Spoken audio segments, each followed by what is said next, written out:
বলছেন একটা মহিলা 4টে গুণ থাকা উচিত। কি কি থাকা উচিত? প্রথম হচ্ছে সে খুব ঘর দুয়ার খুব পরিষ্কার পরিচ্ছন্ন রাখতে শিখবে, পরিষ্কার পরিচ্ছন্ন থাকবে।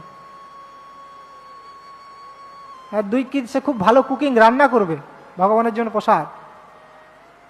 হ্যাঁ, বাইরে হোটেল থেকে যাতে না আসে, খুব সুন্দর রান্না করবে, সন্তান সেটা খেয়ে বড় হবে। 3 কি বলছেন? যে তার মধ্যে সন্তানদের প্রতিপালন ক্ষমতা খুব সুন্দর হতে হবে।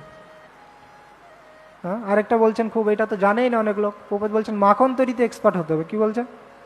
মাখন। কেন? এখনকার যুগে যদিও হয় না, এটা বৈদিক যুগে দেখবেন আপনি, বৃন্দাবন লীলাতে দেখবেন সব বাড়িতে বাড়িতে গোয়ালারা মাখন তৈরি করতো, মানে মাতাজিরা, মানে কৃষ্ণের জন্য, ভগবানের সেবার জন্য।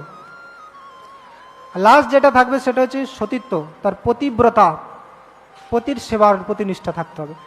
তাহলেই মহিলারা সুরক্ষিত থাকবে এবং কি হবে না, সে পতির যে পুণ্য কর্মের ফলটা সে লাভ করে, কারণ অর্ধাঙ্গিনী না, সে ভগবানের কাছে ফিরে যেতে পারবে। এই গুণগুলো থাকতে হবে।